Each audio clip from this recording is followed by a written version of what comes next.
अकबर का विचित्र स्वप्न। बीरबल की बुद्धिमानी, चतुराई और दूरदर्शी नजर का स्वयं बादशाह अकबर भी लोहा मानते थे।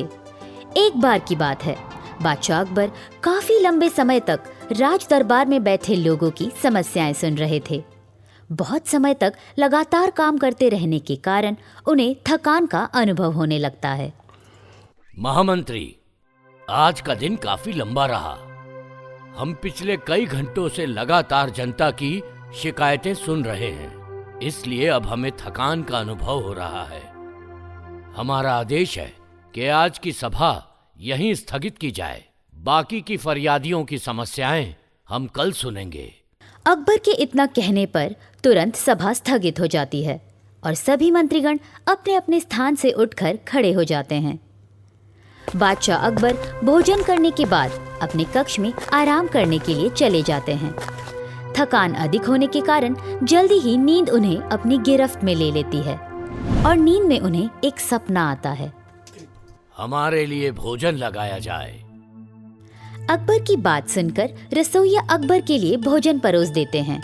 भोजन करते हुए जैसे ही अकबर पहला टुकड़ा अपने मुंह में डालता है, उसका एक दांत टूट जाता है। या अल्लाह, ये क्या हुआ? हमारा दांत कैसे टूट गया? चिंतित होते हुए अकबर ने जैसे ही भोजन का दूसरा कौर मुंह में डाला तो उनका दूसरा दांत भी टूटकर हाथ में आ गया। अब तो जैसे जैसे अकबर कौर तोड़कर मुंह में डालते, एक एक करके उनके दांत टूटकर गिरने लगते। देखते ही देखते अकबर के सारे दांत टूटकर गिर गए और उनके मुंह में सिर्फ एक दांत ही बचा रहा, जिसे देखकर अकबर की चीख निकल जाती है। अपनी ही चीख से अकबर की नींद टूट जाती है और वो उठकर बैठ जाते हैं। ये कैसा स्वप्न था? ऐसा विचित्र स्वप्न तो हमने आज तक न देखा न सुना। हमें तो सोच सोच कर ही खौफ महसूस हो रहा है कि कहीं ये स्वप्न सच न हो जाए। अपने सपने से घबराकर आधी रात को ही बादशाह अकबर अपने बिस्तर से उठ बैठे।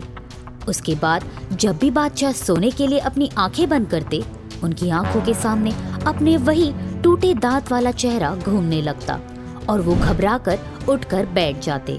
पूरी रात बीत गई, लेकिन उस विचित्र स्वप्न के बाद हमारी आंखों से नींद कोसों दूर चली गई। जब तक हमें उस स्वप्न के अर्थ का पता नहीं चल जाता, हमारे मन को चैन नहीं मिलेगा। सुबह होने पर बादशाह अकबर तैयार होकर अपने दरबार में पहुंच जाते हैं। हुजूर, कल के बचे हुए फरियादी बड़ी उम्मीद के साथ बाहर कतार लगाकर खड़े हुए हैं। आपकी आज्ञा हो तो एक एक करके उन सभी को अंदर आने को कह दूं, ताकि उनकी समस्याओं का समाधान हो सके। महामंत्री की बात सुनकर अकबर धीरे से हाँ में गर्दन हिला देते हैं। इसके साथ ही एक एक करके फरियादी राज दरबार में आने लगते हैं और अपनी समस्या बादशाह अकबर को बताने लगते हैं। कुछ देर बाद, हुजूर, हमें ऐसा लग रहा है कि आज आपका मन थोड़ा व्यतीत है। आज आप किसी भी कार्य में रुचि नहीं दिखा रहे हैं। बीरबल की बात सुनकर अकबर अपने सभी मंत्रीगणों को अपने पास बुलाते हैं। मंत्रीगण, बीरबल ने बिल्कुल सही कहा है। हम वाकई आज बेहद परेशान हैं। जब तक हमें हमारी परेशानी का हल न मिल जाए, हमारा किसी भी कार्य में मन नहीं लगेगा। आपके माथे पर खिंची लकीर को देखकर समझ में आ रहा है हुजूर कि आप रात भर सोए नहीं। क्या ये सत्य है? बिल्कुल सही पहचाना आपने महामंत्री। मुझे खुशी है कि मेरे आसपास आपके जैसे बुद्धिमान और शुभचिंतक लोग रहते हैं, जो बिना बताए ही मेरी सभी परेशानियों को समझ जाते हैं। मुझे आशा है कि आप सभी मिलकर मेरी समस्या का कुछ न कुछ हल अवश्य सुलझाएंगे। जहांपना, आप अपनी समस्या निश्चिंत होकर हमें बताएं। हम सभी आपकी समस्या को हल करने की पूरी कोशिश करेंगे। आपके लिए जान भी हाजिर है जहांपना। आप एक बार अपनी समस्या हमें कहकर तो देखिए। कल रात को सोने के बाद हमें एक विचित्र स्वप्न आया। उस स्वप्न में हमने देखा कि हम भोजन कर रहे हैं और देखते ही देखते हमारे मुंह के सारे दांत गिर गए और अंत में सिर्फ एक ही दांत हमारे मुंह में बचा रहता है। बस इसके बाद हमारी आंख खुल गई। उसके बाद हम पूरी रात सो नहीं सके।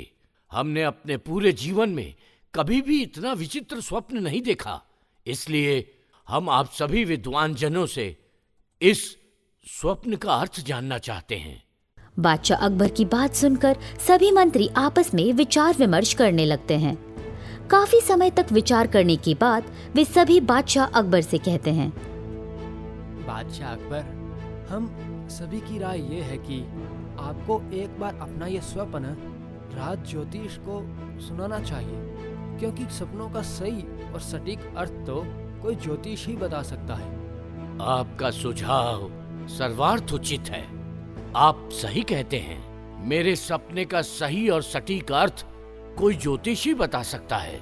इसलिए आप पूरे राज्य में संदेश भिजवा दीजिए कि राज्य में जितने विद्वान ज्योतिष हैं वे सभी दरबार में उपस्थित हो जाएं। अकबर की आज्ञा पाकर सिपाही राज्य में ऐलान कर देते हैं कि जितने भी विद्वान ज्योतिषी हैं वे राज दरबार में जाकर बादशाह अकबर से मिले।